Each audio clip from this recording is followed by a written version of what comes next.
So I'm going to show you a method to go ahead and create a SD card image for the Raspberry Pi in order to connect to it from a headless situation. Basically no keyboard, no mouse, no display attached to it. So I have the Raspberry Pi in front of me, um, and I have an SD card shown here, and I have an SD card reader, and I have some software on my system called the Raspberry Pi Imager from the raspberrypi.org organization. So let me go ahead and put the SD card into the SD card reader programmer. It's a USB reader, and go ahead and plug this into my system. I'll be right back.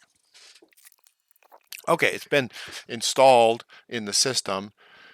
Let me go ahead and choose my go ahead and go ahead and start this operating system. I'm going to use a light version of the Raspberry Pi. I'm not going to use the full desktop version because I don't need a desktop. I'm not going to hook up a keyboard, mouse, or display.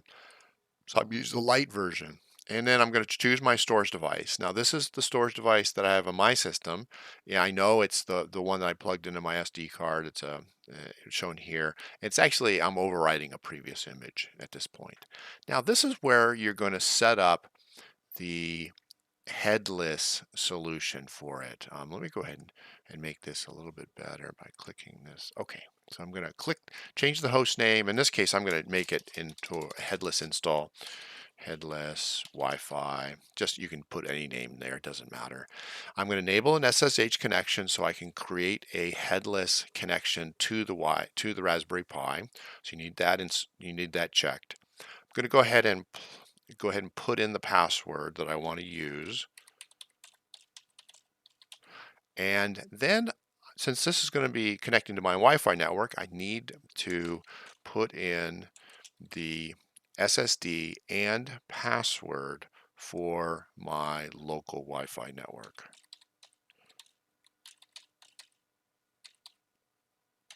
Okay, and hopefully, let me just double check down.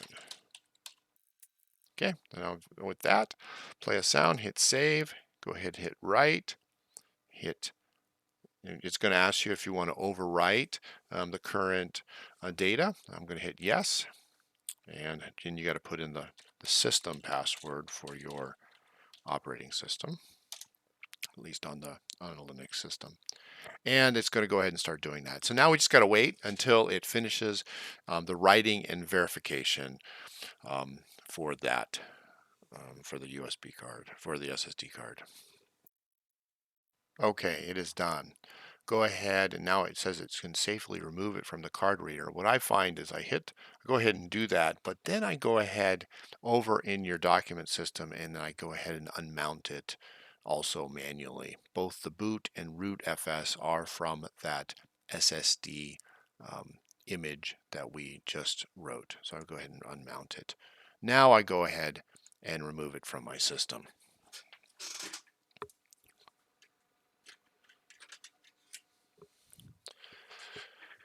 Okay, so it's done. I'm going to take it out of the SD card. I'm going to put it back into my Raspberry Pi, and I'm going to plug it in to the power input on the USB port.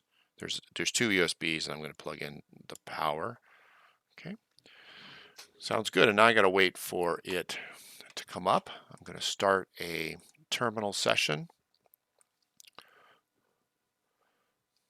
and at this point, while it is loading, because it's going to take a few minutes to load up and get ready for us to connect to it, I am going to go ahead and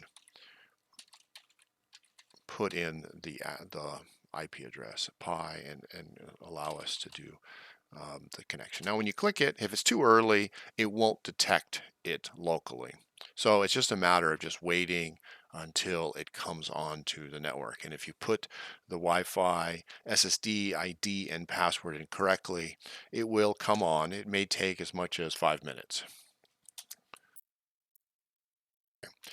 It is up now. I've done a headless install to this particular Raspberry Pi before, so this error sometimes comes up. So since I know it's safe, I'm going to go ahead and remove that SSH keygen from the local solution and try it again.